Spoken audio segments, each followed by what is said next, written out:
Hello and welcome to the Old Man Orange Podcast. I'm Spencer Scott Holmes. And I'm Ryan Zunigan.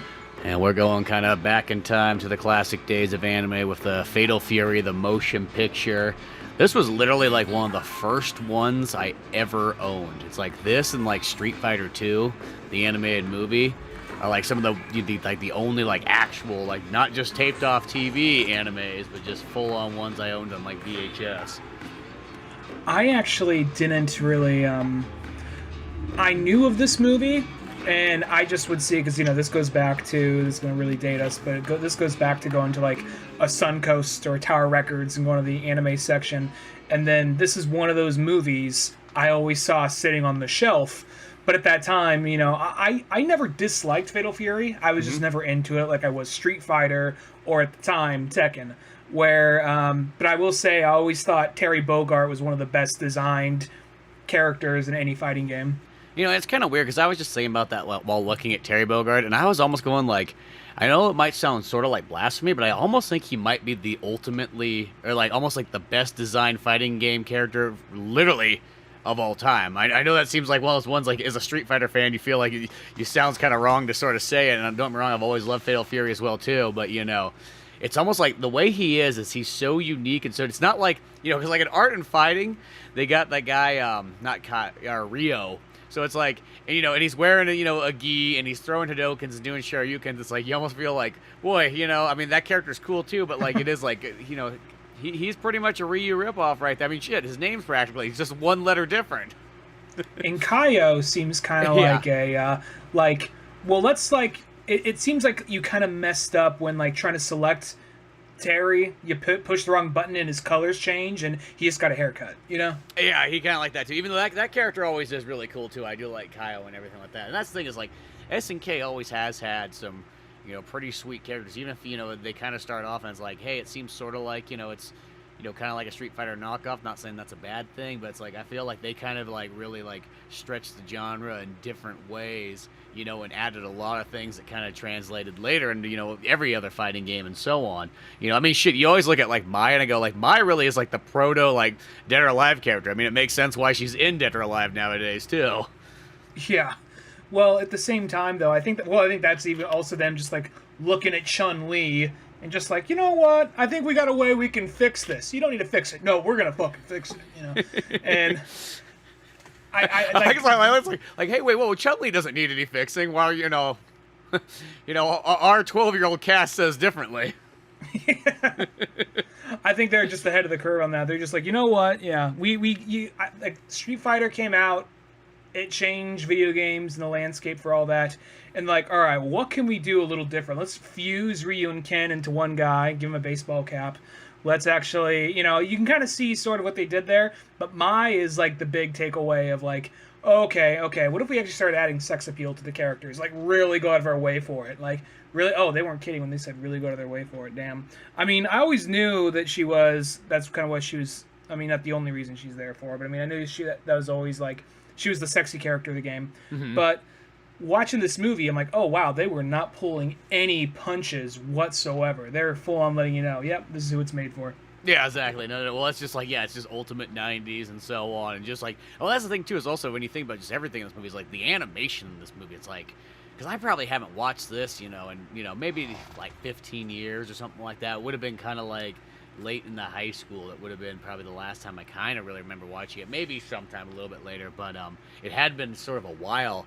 And it's one of those ones where you're like, oh my gosh, the animation in this thing is really good. I mean, it's super fluid, the fight scenes and so on. Like, they put, like, the extra effort and just the details and, just hardcore. And you're just, once again, you're going, it's in that time of good old traditional, like, hand-drawn animation, too. So, it's like somebody's putting a lot of little, like, in-betweens in here. Now, before we get too far into it, I just want to give a heads up, and I'm becoming this guy on the podcast. I thought it was just okay. The movie itself was just okay. But the thing that stands out to me about it is the animation and the character design and the action. Like, that all stands out, and it goes out of its way to be cinematic. But the thing, not every one of these, but a lot of, like, these 90s fighting game adaptations, they're kind of, like, all over the place, and at some point they feel the need to put in like I know we got, like, at this point, I mean, I know they don't have as many characters they have now, but they have probably, by this point, at least, like, 15 characters. At least 15 characters to choose from. Yet they still need feel need to make up a villain. They still need to, like, emphasize on these characters over here. You gotta tease the main character's rival character, and he doesn't come into it for some reason, you know? So, like, because I'll just say this, because, like, oh, Geese, I know him, that he's Terry's main rival. And he's just there to be like, I'm training, I'm gonna kill him one day. I'm like, all right, great, we'll see at the end of the third act. Never shows up. I'm like, what the fuck? Why are we hanging out with these guys? Why are we focusing on these made up characters over here rather than? I won't get into that just yet, but you get what I'm saying, right? It was the same thing with Street Fighter Alpha. It's like, okay, you advertise Akuma on the cover. You have Akuma flexing from the back. He has the heaven and hell sign on his back. And then, like, oh shit, they're gonna fight Akuma. And then, like, Akuma is just this overlying threat. Like, oh no, will I come to the Dark Hado like Akuma? I sure hope I don't. I'm like, okay, eventually he's gonna fight Akuma, right? Like, no, we're gonna fight a fucking scientist who's made up, not part of the series at all. He's never been a part of the series. And comes out of nowhere, and that's the final boss of the movie. Like, are you shitting me? Yeah, no. I mean, and I will say this to kind of answer on a couple of those points you said there. Is one, you sent me that text earlier. You're like, oh, you know, like he's like, you're like, this one's like the third one to like the series, and then I was like, oh yeah, I kind of forgot there was other two, and then just to bring it around to like the Suncoast thing, I remember always looking at the 1 and 2 movies in there or the other two, and I couldn't remember like if this movie came first and then the other two came or something like that, because you know it's like back in the day you just didn't have that same knowledge, you know, that you could just look things up real quick and easy and see what they were. I just knew that there was two that kind of went along with this. I almost want to say that they're advertised on like the VHS that I have. And that was always that one at Suncoast. You would look at those other two movies and you're like, $30 on VHS for each one? Jesus Christ. I guess I'm not getting those. And it's just like, maybe one of these days, but not anytime soon, and so on. So I've never seen those other two, but it made me kind of go, man, actually, you know what? I'd like to kind of see those. And then, like, it's something that, once again, when I had this movie back in the day, I never thought of it being like, oh, it's a third one, because it's not really, it doesn't really even say that or anything, or it's advertised as that. It just says Fatal Fury, the motion picture. I mean, shit, that's what it's called in Japan. It's not like they just changed that for, like, the U.S. or something like that. But it's almost like watching it now going, oh, yeah, if it is a third one, you see a lot of these things, you're like, oh, shit, well, this makes kind of more sense now as a third one. At first, I thought it was just one of those movies that, like, they just kind of throw you into it. Like, you know what, you've been playing the games, right? Fuck, here you go. You know, we're gonna throw some new characters in there and so on. You'll see some of the characters you know, but I think that's also it because it's a third one. It's sort of like those other characters that I guess, you know, they would have had their moments in 1 and 2 in the TV specials. You know, and maybe now they just have their little cameos, and that's why this one's supposed to be an original story. Who knows if they had that idea of like, we're gonna take these almost like 3 characters or 4 characters that we kind of made up and turn them into characters later on. I've never seen them in any game, to tell you the truth, unless it's in one of those like really bizarre spin-off ones that's somewhere in there. But once again, you know, but yeah, I think that kind of does it. So maybe in context of having the first 2, that would fill in that little blank there. Maybe, but here's the thing at the end of the day. All right, like, one's very different show, very different game. When Sonic the Hedgehog Sad AM came out, I understood why they made up a bunch of other characters, because all you had was Sonic 1 and 2 at that time, and he had to play off of, like, Robotnik and Tails. That's all he had from the game. So it's like, okay, all right, well, all the little animals, they're all anthropomorphic too, and they're in a village, and they're all friends. Okay, cool. So I get that. This has a lot of characters to choose from, and his main villain is still out there. He's teased, and we still focus on this little pompous, entitled asshole who's like, yeah, so I'm like gonna totally steal like the armor of Zeus, and then I'm gonna like totally like take over the world because I'm like the ancestor to Alexander, and they're all gonna pay for destroying Alexandria or whatever the fuck. Like, yeah, that happens. That's fucking history, you know? So You know, it sounds weird. Those characters, I didn't think about it till watching it again. It's like they really remind me of like Sephiroth's like emo children. You know, like they same thing. I was like, that's why I hated them. I was like, so oh my god, that's what these characters just feel like. I just love how like Sephiroth just like had a bunch of kids. He's like, oh fuck, I really screwed up as a father. I'm just gonna let him go out freely. You see, I can make the whole black trench coat and long hair, and I kind of make it look kind of cool. they're fucking it up. They're ruining it. I can't. I'm sorry. No, I'm not a father. You guys, maybe if I abandon you and leave you guys on your own, you'll man up. But father, mother. Oh no, this ain't panning out. Yeah, don't you leave him with a Kingdom Hearts copy. Like, what are you doing? They need to be raised like real men. Where's some Bruce Willis pictures? Stop listening to that used album. Here's some fucking Pantera. Yeah, Jesus Christ. Smoke this Motorhead. Cigar real quick, God forbid. I always go to Pantera. How about some Motorhead? How about Motorhead? I would go with that. Well, Pantera, I feel like, that's about as primal and manly as you can almost get. I feel like that's a good go-to one. Can't go wrong there. True. But it's also, but yeah, that's how these kind of like extra characters sort of are in this one. Is they just are like they're the weird kind of anime where like it's like, oh, I'm really strong, but I'm also kind of feminine, and and it has that. I mean, see, there's a character that pulls it off really well that works good, and that's Vega in Street Fighter. You know what I mean? Sephiroth too. Yeah, Sephiroth does too, where it's like that. But Sephiroth doesn't feel like he never talks about how pretty he is and how like things like that. He just happens to kind of just be a good-looking fellow with a giant sword.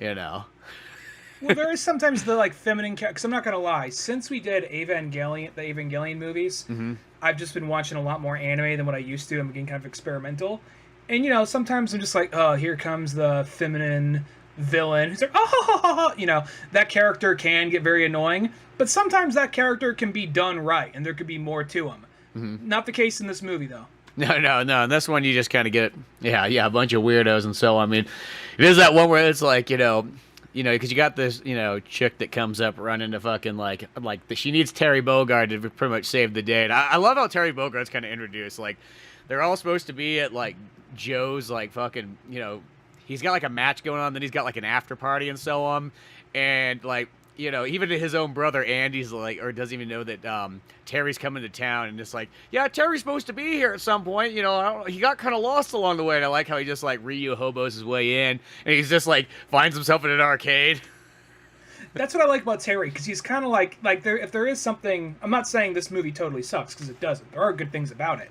It's just the pacing's off and the villains suck. But Terry, I think they do a good job with him, and this is what I always assumed Terry to be.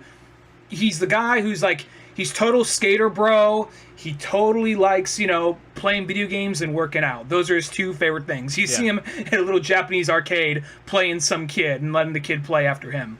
Yeah, exactly. It's just that's just what kind of reminds me. He's just that guy. He's got that same kind of Ryu mentality where it's like, I'm just gonna walk the earth and like become better as a martial artist and so on. Like just that kind of coolness and so on. But with ultra 90s like kind of character design and so on and feeling and whatnot. But I love that kind of introduction to him there. And I actually am going to say this, too, on the Fatal Fury motion picture. Once again, I think why I have this movie always, like, so fondly to me is, like, it's just because it came from that time period where, like, there just wasn't a whole lot of animes to choose from in America. So I just remember this one standing out a lot. And it's kind of, you do kind of like those villains. You go, yeah, they're kind of goofy. But at least, like, when it comes down to Terry and Andy and Mai and Joe, like, they do all those characters real good. They do. It just seems I don't know why... A lot of times, I get that somebody wanted to get creative and make their own character. Yeah. Make their own characters. Somebody got to get creative in here, just like someone thinks they're special. Well, you know what? If it panned out, like, all right, if this was Batman: Mask of the Phantasm, like, all right, you guys rolled the dice and it worked. You made a great character. You made the Phantasm. None of these characters stood out to me. The only character that kind of stood out to me among like the evil group is like the guy who was all kind of like lonesome and quiet and had more of a code of honor. Like Terry's like, you could have killed us both. Like, yes, but if we would have both died, but someone needs to go and save, the schoolgirl. Like, oh, okay, like that guy. Like, all right, that guy. Yeah, that guy's actually not too bad. You know what I mean? That guy. I like how he also has a scene where he's randomly just outside talking on a cell phone naked. Like, it's like, I don't know, why is he naked? You know what I mean? Like. He's like, I feel more comfortable talking to people while I'm naked. I know they don't feel very comfortable, but I feel more comfortable. It's just me being me, Just gotta let it all hang out, let it all fly in the wind, or flop in the wind in my case.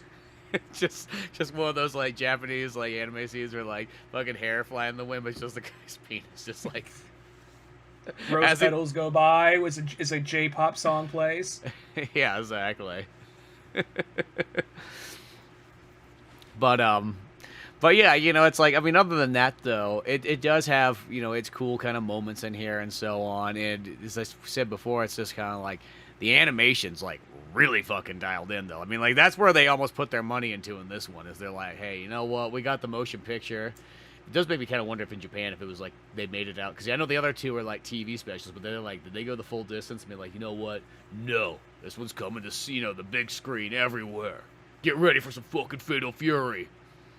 I wonder that. Like, I wonder how big this thing was by then. Like, it probably wasn't as big as Street Fighter, but at the same time, I'm wondering if it did, like, warrant a theatrical release, or maybe at least a few days on a theater somewhere. Because that was the thing about a lot of OVAs. Because a lot of things in the 90s, like, all right, well, we got to merchandise stuff. We got to make something. We got to make characters or things we can make action figures and T-shirts off of and whatnot. Where, like, OVAs, they would get experimental. Like, no, this is, like, one dude's crazy, fucked up vision. So we're just knocking this thing out, and if people are along for the ride or they're not. And this thing kind of has a little bit of that vibe to me. Yeah, well, it's like, I always feel like the OVAs are kind of like, that's like your like almost first chance you sort of get to make an anime off of something, because I notice like that's mostly always the first one, and I think that the way that the OVAs sort of run when you're in Japan is that like that's like a 1 hour special in a sense, because most OVAs, when you look at them, their time run is about, give or take, 45 minutes to maybe 50 minutes, so that says like, hey, they got a commercial break somewhere in there, and I always kind of think that that's generally kind of how those OVAs kind of are. It's like, we're going to test it out, see if people kind of like it, and then we'll start making an anime series. Because a lot of times, like, those movies will almost come before, the anime one is, and that's why sometimes even we'll have a little bit different, like, animation and so on included with it. Yeah, I guess what comes to mind, I know there's plenty, but there's, like, there's, like, Kite, there is, there's plenty of OVAs. I'm not going to sit here just name them all off, but ones that definitely have that specific kind of like look to them is something like Kite or like Black Magic 66, something kind of like that. I mean, because I think that first Fatal Fury one is pretty much like an OVA. I want to say, because that one's like has like a 50-minute runtime or something like that. I think the first two are, yeah, and this one maybe they just got balls. He said, "Let's send this one to theaters." Like I want the Roni, the Samurai X one where it's all realistic. It's more realistic and more grounded. Rurouni Kenshin and one. more violent. Yeah, that was an OVA, and then that got so well received that they said, all right, let's like put all the episodes together and just make it one long movie, and I think got a limited theatrical release. Yeah, and that's what I feel is like, these ones kind of did have that, big feeling and so on. I mean, granted, really it's like, other than Street Fighter 2 and like Akira is like the two rarities of like something actually getting a somewhat of a theatrical release, like back in the day in America, for an anime. But yeah, Street Fighter 2 and what? Akira, yeah. Because beyond that, you really didn't get like too many like I mean, some of those Miyazaki ones like Princess Mononoke. I mean, I know it came in Hawaii, but Hawaii, let's be honest, is like half Japan, so it's not really. It's like half Japan, half America. And I feel like we can't consider it like the same as like the mainland, I guess you would say.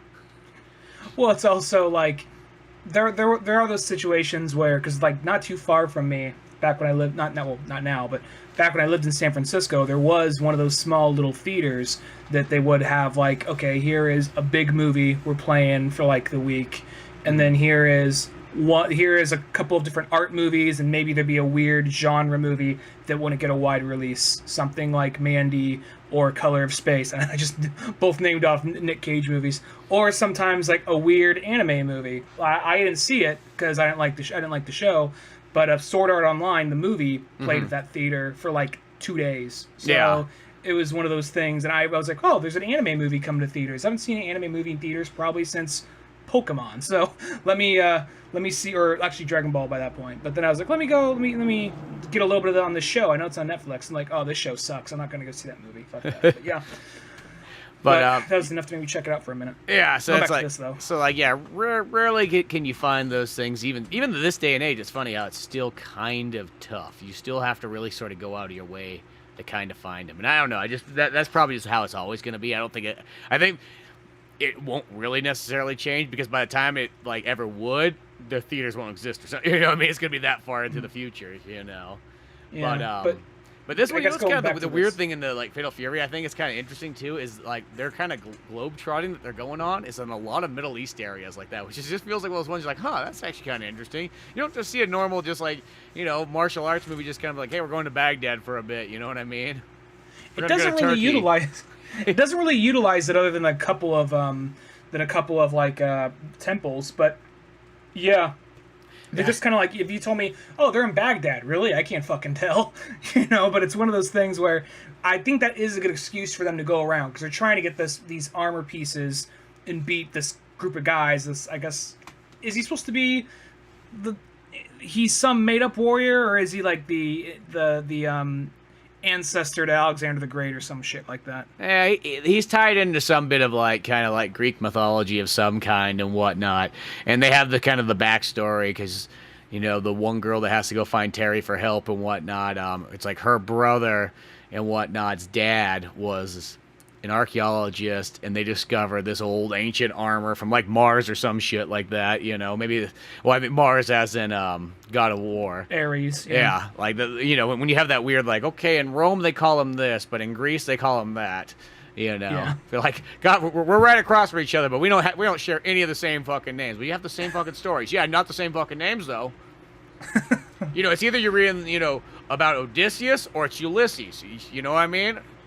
Yeah, it's the same fucking story. Yeah, they're completely different fucking names though. Just throwing that out there. But so they have that kind of going on, and then at some point like Dad's partner was like killed by his like most trusted ally, except for he wasn't very trusty because he had almost like the anime like spinny glass eyes. He's like two steps away from the little spirals in there.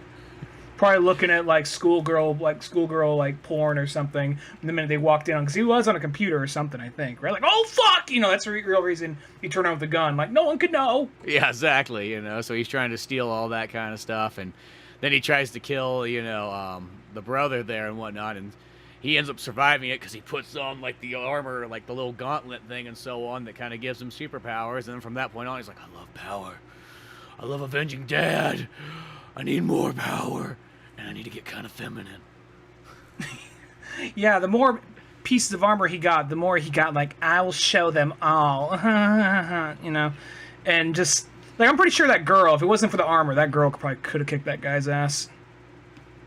Yeah, exactly. I felt like that's one, because even like the one tough guy that we were saying earlier that was like kind of the one cool one of it, he even had that line like, shouldn't you be about like making yourself better instead of just getting a bunch of fucking novelty armors and being a little bitch? That dude was very dedicated for how much he was questioning shit. Yeah, you know what I mean? Like, he's like, I thought the whole point was supposed to make yourself, stronger, more powerful, better. You know what I mean? Like, every day. You gotta be fucking like Andy, and when a girl says, hey, come to bed, he's like, I got some push-ups to fucking do. That was, oh my god, yeah, like this thing is. I mean, I'm not gonna lie. I assume Mai and Andy were already like a couple, just because she's always hanging over him and all that. Mm-hmm. But the second, she's in the shower and then she gets out, and they do the thing. I wonder what came out first, this or Street Fighter 2. But because I feel like this, they're holding on along. This. Hell, God, they're both. I want to say they're both 94.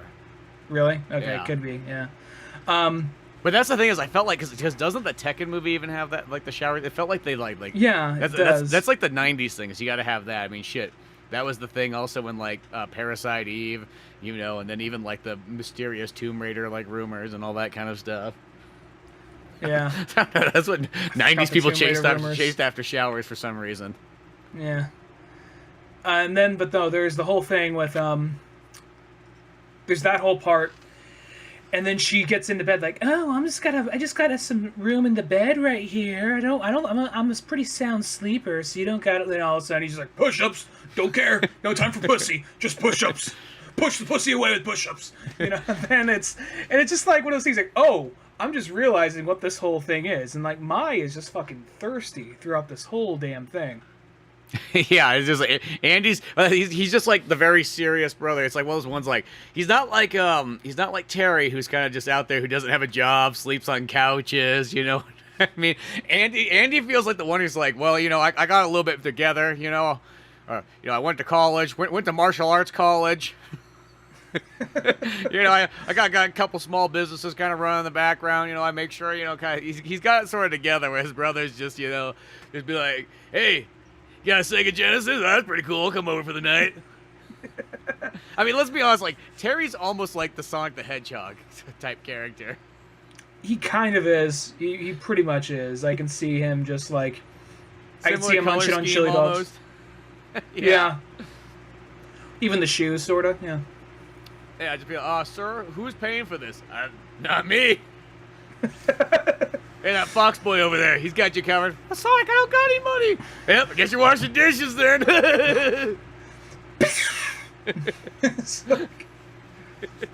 Oh, yeah, so you just put on my tab. This happens like, yeah, we know. This is like the fourth time this month. Why do you hang out with him?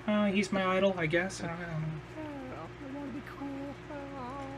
For being a boy genius, I don't have a lot of like self-esteem, and I idolize the worst people possible.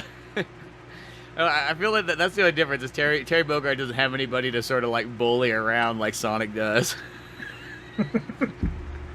Well, they kind of have They kind of have Terry being that mix. He kind of has a Sonic kind of like. I mean, I guess he seems like to me a mixture of like.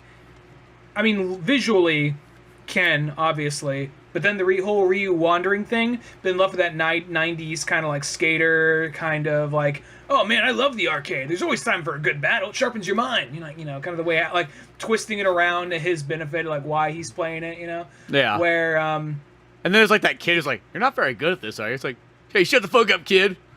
Out of here. Knuckle burst! Burst knuckle, whatever it is.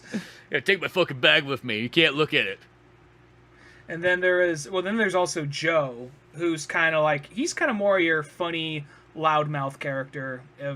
So here's the thing, I know of these characters, I don't really know all their personalities, but I can kind of see, I'm like, oh, that matches for way this character's design, how he looks and all that, you know what I mean? Yeah, exactly, and kind of so on like that. And realistically, back in the day, I mean, this is like the thing that really told me all like what these characters' personalities were, because all I had was like the Sega Genesis version of like Fatal Fury and playing some like King of Fighters, and that you sort of take that and you kind of piece together from there. But these movies for fighting games is, I feel like, really what tells you how these characters kind of act. Yeah, real talk. Most of my association with SNK characters is from playing Capcom versus SNK. Yeah. So that's really remote. I mean, I've played Fatal Fury. I have Samurai Showdown on my Switch, but that's kind of where most of so the knowledge of the world and all that is kind of a little got by me. But I want to say Fatal Fury, like, they still have some really awesome character designs, and I still think you could make a really awesome anime out of this. Now, like I said, the action's cool, the visuals are cool. I also like how a lot of people don't like this, but I don't mind it. How sometimes when characters are getting into a fight, how they kind of sacrifice anatomy for the sake of making it look smooth and making them move fast, and they almost kind of bend in a way that almost like they bend in a way that isn't really natural, but it just looks kind of cool for the fight. I don't really mind that. I think it's more popular now than when this would have come out, though. You know what I mean? I think you see a lot of that with like Studio Trigger stuff. Well, that used to be really popular kind of like in the 90s. Because when I always think of that, the one that comes to mind that pushed that to like the farthest limit it could possibly go is, what's that MTV one? Aeon Flux. Because Aeon Flux was the one that, I know it's not an anime, but like when it comes down to like a cartoon, that's the one where like they said like, hey, we're going to take all those weird shots and all those shots where you stretch it and just go really far with it. And and if you think about like Spawn, like, that really used a lot of that. I felt like that was really popular around this about time, because people were really doing those like almost like a little bit almost more over the top kind of like action scenes, and like really like when someone gets hit they fucking stretch and then give it that like almost because that sort of real feel in a way that's almost like kind of uncanny looking too, because it's almost like if you slowed it down people would have these kind of like strange movements and so on and whatnot, and then it sort of felt like it kind of disappeared for a bit. And then yeah, some people still use it, here and there nowadays too, where you just kind of have that. But I think that's what's kind of cool about it. I even feel like, depending on the fight in this movie, the animation almost sort of kind of like changes, but like, and dictates kind of like how it should kind of flow and feel and whatnot. Because there's one that's early on where like, It almost feels like a completely different animation team came in for like this one battle that Terry's kind of in, because it just looks kind of different. It looks cool, but it looks different. Is it the first fight where he's fighting? I think he's fighting the guy in the arcade. Yeah, where, I think that's right where it's at. It's when he's in the arcade. I was trying to think about that for a second, but it almost looks like the animation kind of like changes in a strange way, but like not like a bad thing.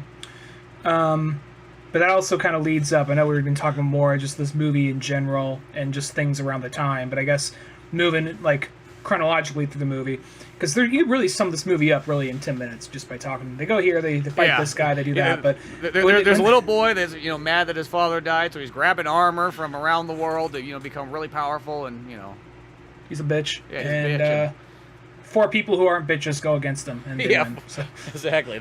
Our 4 main characters have to go stop this guy that they don't know until they get kind of thrown in here. And whenever they're going for a piece of armor, that's another thing. It's a treasure hunt, but every time they go to get a piece of armor, it's already gone. Oh, okay. Yeah. Are we fighting anybody here? Sometimes. And then I always like how it almost has almost like a weird Scooby-Doo feeling, because like Andy Bogart I don't know why, he sort of has this feeling like he's kind of like Fred in this one, like almost if you made like like an over-sexual like Daphne, and then Andy just kind of has like, well, let's split up, gang. Well, that makes like, Terry probably Scooby and Joe like Shaggy, really, at the end of the day. Yeah, definitely, that's probably what it's like, and I guess our new character can be Velma. Yeah, she'd be Velma. Oh, yeah, she's definitely Velma. She's throwing out all the knowledge and all that kind of shit. Yeah, she's into archaeology and stuff, or like everybody, or like, Joe's like in the library, it's like, reading hurts my brain. Well, that whole part with Joe, because there's things in this movie where I feel like they try to go out of their way and do a little extra than what most animes at the time would do, but then they kind of like pull off from that, because they show him in like in the locker room, and he's like focused and he seems kind of nervous. It's all focused on his eyes, very cinematic. You don't even see his face. It's like the shadows coming in, you kind of see his face. He's looking more just like in the moment, very zoned, very like, I gotta win this, kind of like he might deep down he might be a little nervous about losing, and then he wins. And then from there, he's the goofball for the rest of the movie.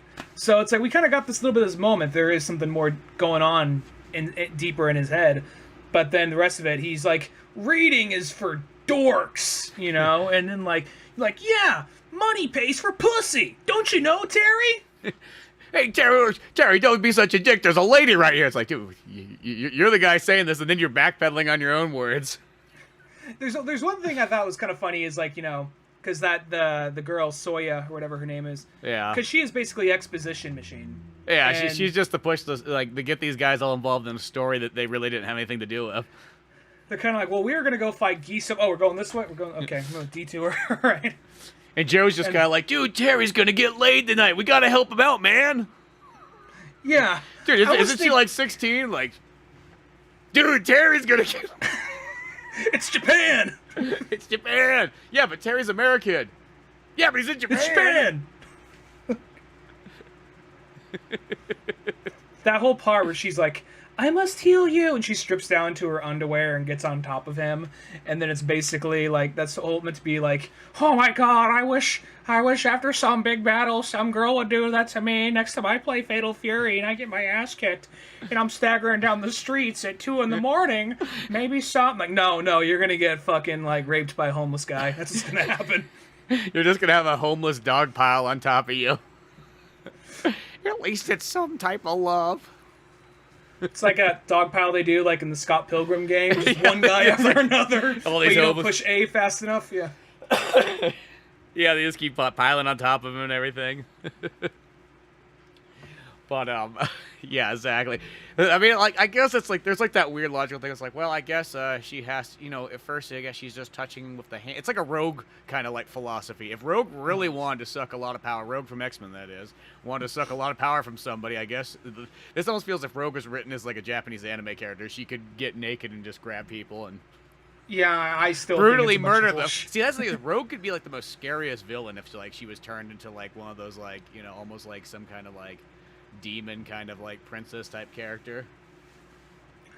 She could be. Well, I'm guessing it's some. Well, she started off as a villain, didn't she? Well, yeah, she did. She was more like, she's worked for Magneto, so it's more like, hey, kid, you need a home? I got one, but you have to work for me and the Brotherhood of Evil Mutants. Oh, you left after 6 issues? Oh. Now go. Or is it like, she left after she fucked up that alcoholic Jet Force pilot? Yeah, just like one of those ones. Like, oh, damn it, Xavier got another one. Son of a bitch.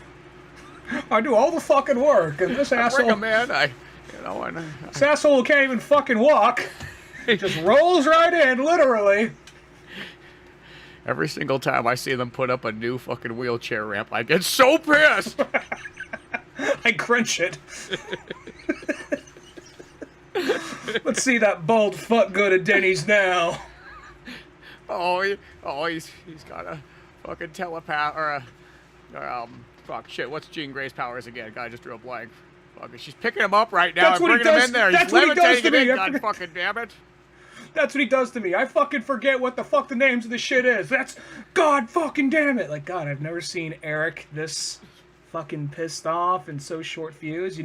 Yeah, he gives a good, like, my brothers and sisters, we will take back the world speech. He's so good at that. But when it comes down to Xavier and his alone time, like, God damn it. Yeah. Just leaves me. All the shitty fucking mutants, and all the good ones just seem to leave. What'd you say? Oh, nothing! Fucking Toad. Fucking Toad. Fucking licking his dick over there again. Can't stand that fucking face. Okay. Okay, what we're gonna do today? Go sit on the moon. Even Magneto has his off days. Yeah, exactly. But no, like, the whole thing, that character was just kind of there just to be sort of like, I guess, eye candy and just exposition at the end of the day. And Terry had his girlfriend die. Like, I'm not gonna lie. Have you ever seen the movie MacGruber? Yeah. Here's the part where he has sex with the wife. His wife comes back to tell him, like, MacGruber, you have to move on. They just start fucking right there. I was almost gonna, like, I wonder if he's gonna do that. No, it doesn't. Okay. She says, like, look, yeah, fuck the high schooler. All right, that's why I'm here. I'm dead. Go fuck the high schooler before she dies. What? Bye. Well, there's also that part because I like is like when like, okay, Terry's fucking dying. She's got to use like her power, like whatever to like heal him and whatnot. And Terry like was like asleep there, and he's having this dream about like his fucking like old girlfriend getting shot and shit. And then it kind of like converts over to like Sulia or whatever getting fucking like murdered. And then he like wakes up, he's there, and it's like, oh shit. He has that look on his face like, what the fuck did we just do last night? Are we in a church? Jesus, woman. Yeah. Are you wearing my shirt?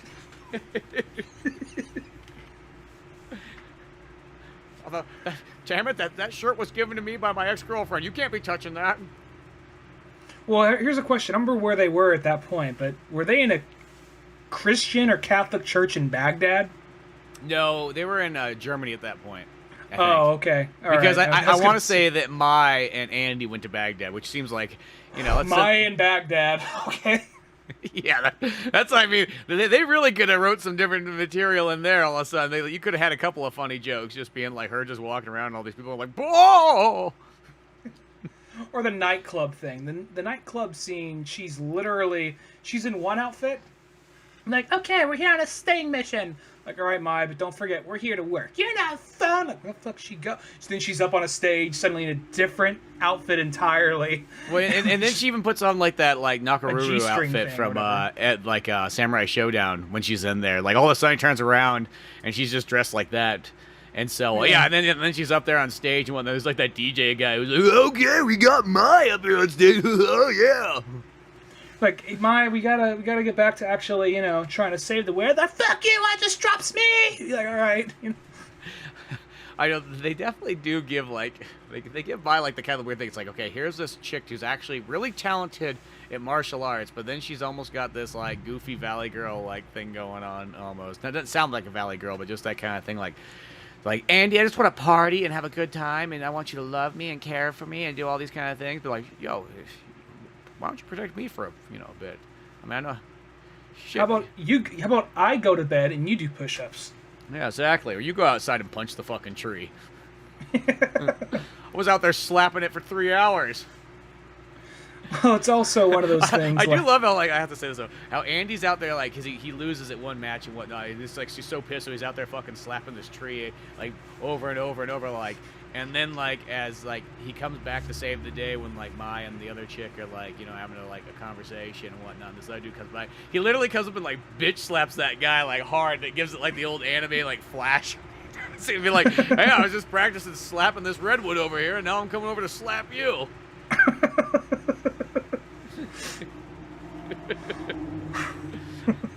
I don't know why I just laughed so hard with that guy. Because it's the guy who's, like, the pretty guy, and so I was like, oh, I'm so pretty. And then Mai's like, but not as pretty as Andy and stuff. And then Andy fucking comes by and bitch slaps that guy's teeth out. You guys like, what? Like, all right, you guys just wanted to make Vega. That's at the end of the day what you guys wanted to do. I mean, that guy was... See, because that's the thing is Vega pulls it off, and Vega's a really cool character. I think that's the thing is because he's kind of evil and he's weird, but he's like... He works for like that because he's like, he can't be like, oh, I'm the beautiful guy. But you feel like that guy could whoop your ass, though, at the same time, too. If Vega wasn't in a fighting game, he would be basically one of those like super sexualized thrillers, you know, like Fatal Attraction or something kind of like that. Yeah, exactly. Like definitely one of those ones, you know, where like, you know, he like almost like one of those like guys like he murders his lovers, but you know they can't resist. Yeah, it would be some weird kind of thing like that. I feel like if he wasn't in Street Fighter, he would be that. It just you got, you know, Ryu and Guile to slap him around like, hey man, fucking knock that shit off. Yeah, exactly. One of those things. Like, I'll break your fucking mask and Bison's like, I don't give a shit. I'm looking this way at the statue I built to myself of putting my face on Mount Rushmore. Yeah, each of my faces on Mount Rushmore. Yeah, me. just me over and over and over again. Okay, yeah, we got it. And yeah, I want to be able to fly a plane into one of them. Okay, fly a plane into yourself. What's that supposed to mean? Hey, I don't ask you about your plane flying areas. Like, yeah, I don't have plane flying areas. I just want one I can fly into my mouth. Just opens up. Just a little bit of me goes into me. Yeah, yeah. They took my fucking idea. Like, you know, I thought it was the first one. I did it in Thailand too, so it really confused people where you think I come from. It's not gay if you want to fuck yourself in the mouth. No. It's like if a little me is going into a big me, what does that mean? So, I don't even know how we got there. But yeah, no, but like Mai is one of those characters that like in this, I feel like that, I mean, I don't really know enough about the character other than what I've seen her in games. Mm-hmm. I know that she always is kind of like the eye candy character in a lot of like fighting games. But that being said, I do feel like they kind of rely a little too much on the whole like, I just like to fucking party. I think they're relying on that just a little too much, but at the same time, it's not like, this offends me, get it out. Like, oh, you know, it's a product of the time. And at the same time, like, there's other... I mean, if it was something like, I don't know, like... I can't even think of another... Like, if they suddenly did that with Chun-Li, I'd be questioning shit. But yeah, because I feel that would go against kind of like what Chun-Li's character sort of is. But I feel Mai is just that kind of like... you know, fun, like, I don't give a fuck, I do whatever I want, I'll kick someone's ass at the same time. And I think that's why it works well to have, like, Andy Bogard, who's pretty much almost, like, once again, I'm going to use, like, the Fred kind of reference from Scooby-Doo. He's kind of just the ultra straight-laced guy to sort of, like, kind of, I feel, be, like, the yin to her yang and so on. She kind of likes the challenge, so she's just constantly going for him, where, you know, she could probably do that to Joe, and Joe be like, Joe be like, awesome, and then like, you know, but she's like, no, it's too easy. It's too easy. I need to see if I can like break this rock. Yeah, exactly. See, Joe's like, oh man, can I at least stand in the corner and jerk off? Yeah, please. Like, just this once. Like, what if that was the caveat? That was the one thing that would make Andy like, okay, we can do it, Mai. Yes, but Joe's got to be in the corner watching. And jerking off. Why is he jerking off? Oh, that was his idea. I'm just wondering, will she take it, or is she like, all right, I'm going to need another few months at this to make this happen? Yeah, exactly. It's just one of those ones. I think, I don't know. She almost just feels like see, the thing is, she's like one of those ones where she's almost like, though she's like flirtatious with everything, it's just like she's still like that like one man kind of woman. Mm-hmm. This is pretty much. Yeah. I think when she knows she could have any guy she wants, she just goes for the guy she can't have. Yeah, the guy, but he's also the guy who's like, you know what? At the end of the day, that's the guy who's going to be taking care of business and so on like that. You know, he's not going to be just some guy who's up and leaving your couch, and walking, God knows where for the next kung fu match. He's paying the mortgage on time, all that. Yeah, that's what I mean. Like, he's got his taxes dialed in. It's got a good health care plan, and it has family benefits too. Yeah, so someone like a Terry, though he's a good relative and all, but he just shows up whenever Thanksgiving dinner's there, and that's the only thing you count on him for. Maybe he'll have like a kung fu match in the backyard before he hits the road, but you know how that goes. Yeah, exactly. But I mean, the nice thing is too, as I will say, is like out of our 4 main characters, they all still get like, good action scenes among them all, and they all kind of work as a team. It's not like it's one of those ones where a couple characters just sort of get shoved to the side, and that's about it or anything like that. I mean, other than Kim's about the other one, because I guess he would be like your 5th kind of main character, I guess, in a Fatal Fury. But Kim was one I always used because he was the Taekwondo guy, and I was like.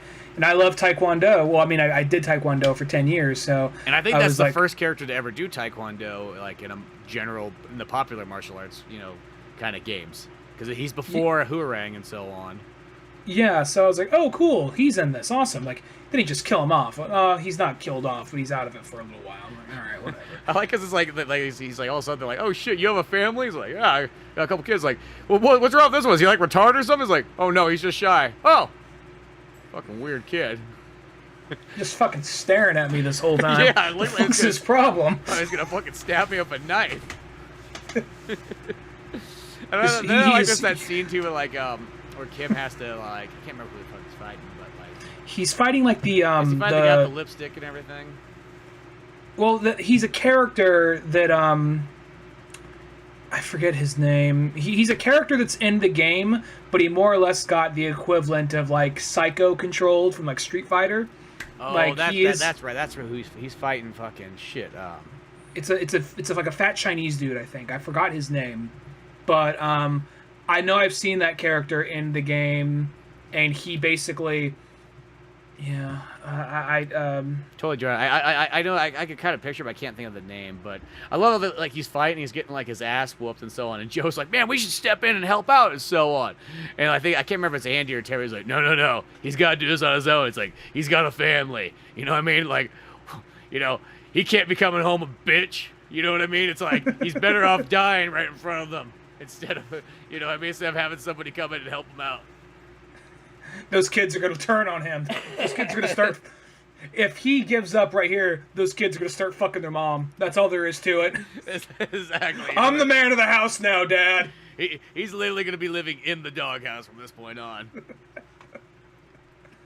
And then it's like, of course, it's like when the kid's like, kill him, father or whatever. Like, I want him to die. You're like, my son wants you to die. Spill his blood, father. Yeah. Bathe in the blood of the weak. Consume that to become stronger. He fucking slits the dude's throat or whatnot. Blood shoots up. The kids run under it like it's a fucking a sprinkler turned on. Yay! Like, wow, Kim's changed over the last 2 years. Yeah, shit. I'm thinking about that marriage thing, and I don't know. It really changes a man. It looks like. Oh, look, the kids look like they're having fun. Yeah, just running back. Look at that kid that had death in his eyes. Got a lot of personality now. He's all turning to Andy, start pointing, smiling, like not in a cynical, not in an evil way, but just in a very childish, friendly way. Like, you're next. Yeah, just running around like, oh, okay, I don't know about these kids now, but yeah, and that's another one too. It's like that, that's the only part of Kim and so. I mean, I will say, I guess it's probably because the first 2 movies probably focused on a lot of because I think the first 2 ones are literally based on 1 and 2, like Fatal Fury 1 and 2, the games. So that probably focused on all your traditional characters, and I guess that was the whole thing of this one. They're like, hey, we're gonna give you something you don't expect. Because I think as this movie was coming out was kind of when Fatal Fury 3 was, maybe one of those ones where kind of like a cross slight promotion. I know that they're kind of doing 2 different things, but probably that thing where it's like SNK is going to throw in all the money and, get as much stuff going for this big bang. Mm-hmm. Let's see. No, never mind. Different character I was looking up. I was looking up the character who they fought there and who got like captured at the beginning, but and like that mask thrown on him. But no, different character. I can't find his name. I know who he is though. You know. Fun fact though, the guy who directed this movie. Do you know what other OVA he directed? No. Voltage Fighter Gao Kaiser. What's that? I don't know if I've ever seen that one. Oh, all right. Well, that was like another like another SNK like bad like fighting game. I just figured it was like, oh, the guy who showed me the kind of sort of got me into anime back when I was a little kid. He showed me the OVA to this, which is an OVA he probably shouldn't have shown me, but yeah, it was just kind of one of those more obscure. Actually, I was looking at a picture of it. I kind of know what that one is, sort of. Yeah. But no, that's interesting. Well, that's the thing is like SNK at this time period was kind of they were throwing out a lot of movies and so on like that. Like they were kind of like, you know, putting it all together, throwing out all the stops and whatnot. You know, because it's like you have the Samurai Showdown one, you had the multiple Fate of Fury ones. Basically, I wonder if there's an Art of Fighting one. I don't know if there is or not. I mean, then there's the King of Fighters stuff. You know, so it's like I think this time period, like SNK really, I think it's those ones that are like, shit, we got a fucking home console coming out and everything like that. Or I guess it would have been out by this point. You know, I mean, we're gonna really own this market. And then maybe they just saturated themselves a little too much, and it's like, oh, okay, well, there goes that. Yeah, there's some of these characters that didn't like stand the test of time, but there was a character, and I don't even remember his name, but he made the cut to Capcom versus SNK, and he had like glasses. In this, he had purple hair, but in the game, he had like short, like red hair, and he was kind of like a more solemn character. Had like a white overcoat, kind of trench coat type of thing, and he fought with a wooden sword or something. He was I just remember I used that character a lot. Oh, yeah. I think I have an idea of who that is. Yeah. I know that a couple other characters that they do have in here for like little cameos and so on, but they do have the Billy Kane guy, the guy who has like the bandana on and the pole, and he's Australian and so on, or at least he's Australian, this American guy. It's like one of those ones. I'm never too sure if he was in everything else, but you know. Well, that was also another thing. Like they bump into him at the nightclub and they fight, and then what's he do? He's like, all right, well, I'm gonna go to this bamboo forest. Hey, Geese, I saw the brother of your arch rival over at this nightclub. Like, he will die, and they will all burn for the mark he left on me, and all this horrible, evil shit. Like, oh, God, well, just thought you'd like to know. None of that shit ever comes back. I know that's like the weird one. I felt like they're almost like you could have had like one of those like. I mean, once again, I guess there is always that thing. If you throw too many characters in at once, sometimes it can get kind of like convoluted, and this like you can't get enough like actual scenes of your things. But almost like at the very end, it would have been kind of cool if almost even like Kim came out to sort of help, because once like the little boy fucking, or not the little boy, well, he's fucking the kid gets all like the fucking armor and is like, I'm gonna take over the world and so on, and then it like releases like fucking the God of War and what have you, and it's like, oh shit, I guess that didn't work out so well. And then Terry's like, that's okay, you need a man to step in, who doesn't pay rent. No lease can hold this one down. Month by month or year-long obligation. Yeah. I could fix this movie right here, and I know I'm saying this like nearly 30 years after the fact. Yeah. So keep that in mind. But I mean, here's what you do, and people say, well, it seems a little forced, but I don't know. I think it would still be more entertaining. As soon as that little bitch is about to get the last piece of armor, that's where he puts it on. He's like, haha, you'll never stop me. That's where Geese pops up, snaps his neck. Yeah. And then they have to fight Geese with the armor. Yeah, just one of those ones, like, because it's like if you're going to kind of give us kind of like a stupid, shitty character we don't care anything about, just brutally murder him at the end, because then it like makes that payoff. So like almost like, oh no, that was worth it.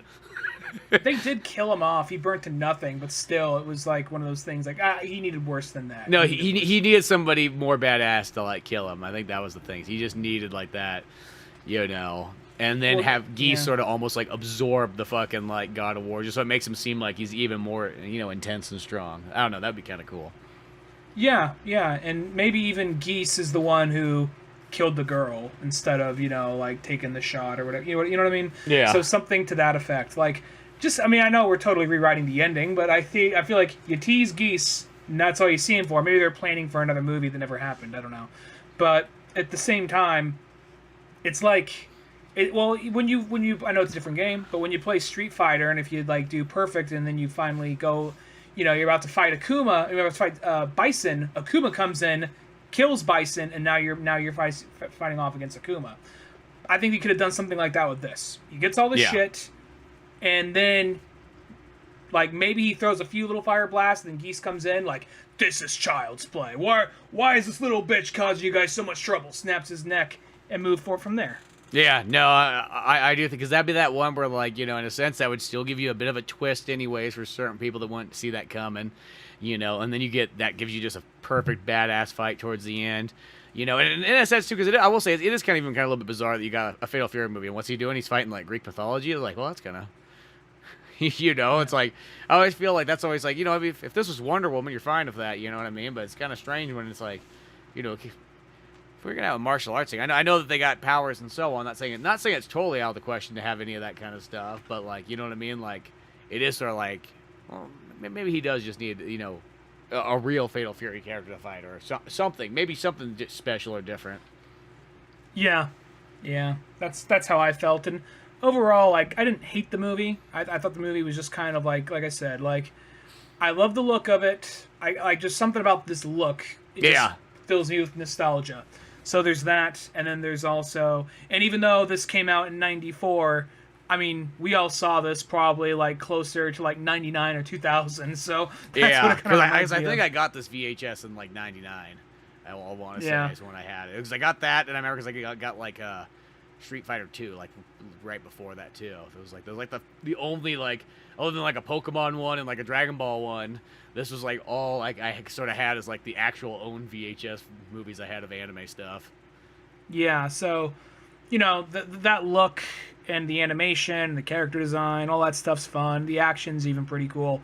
It's just the story. I know I'm not going in here to see like an amazing story, but I've already seen like fighting game animes do a good job with like Street Fighter 2 and whatnot. So it's kind of like one of those things like, all right, well, not perfect, but I think it's definitely worth seeing, definitely worth watching. If you're into like old fighting games, I think you probably should watch this. I would like to see the original 2 to add more context. I just assumed it was kind of like going off of the story of the game, Yeah, exactly. Because as I said, like, when I watched this back in the day, it's almost one of those ones I didn't question that, like, oh shit, I knew that there was other movies, but it's like I didn't question, like, oh, I had to kind of see them. So it's like I just kind of said, like, hey, this just must be like you played the games, right? So here's our characters and so on. And I mean, because a lot of the stuff that happens in there, I mean, it doesn't give you like full details, but it does kind of come back around and add more stuff into it as the movie kind of goes down. So it's not like you're totally confused because you didn't see the other two. I feel like it fills in enough that you're totally fine. But I bet you if you did watch Fatal Fury,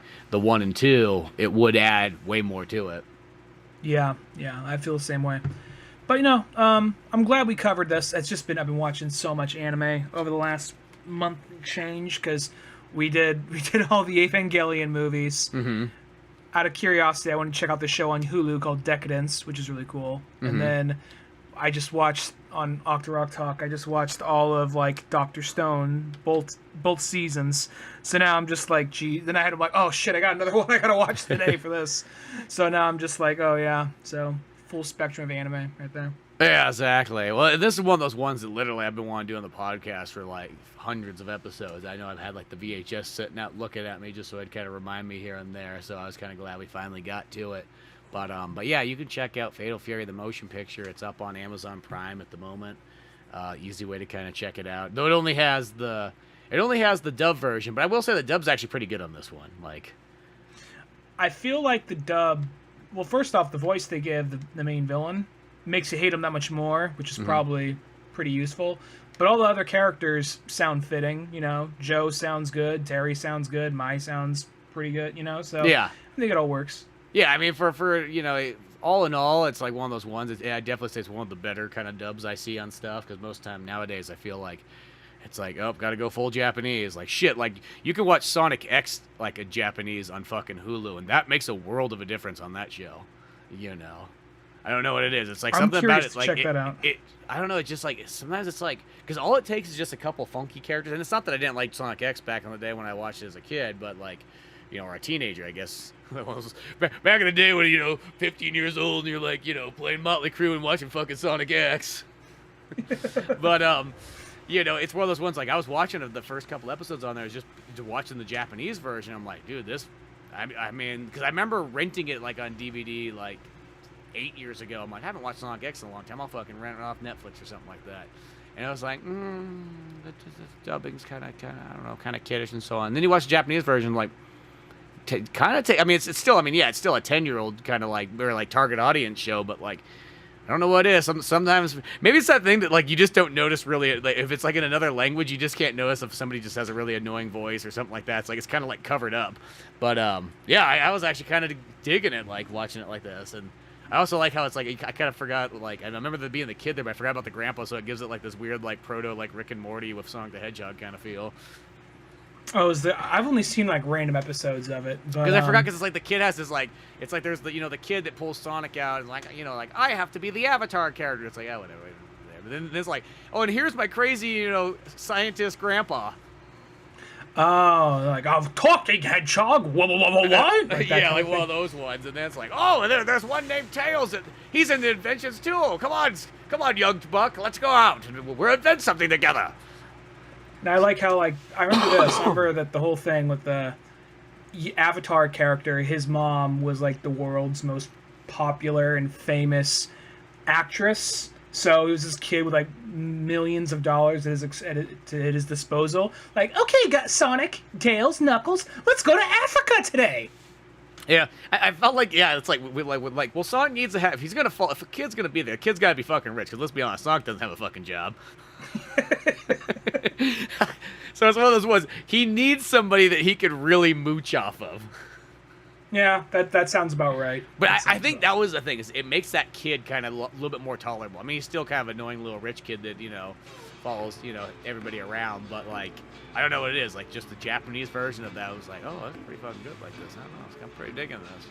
But yeah, good times in anime. We'll probably have some more anime stuff even coming up here too. Just martial arts and anime, like, I don't know. All this good fighting time I kind of like. But beyond that, go check out oldmanorange.com for more podcasts, comic books like Pizza Boys, old animations, and all that fun stuff. I'm Spencer Scott Holmes. And I'm Ryan Dunnigan. We'll see you some other time. Later, folks.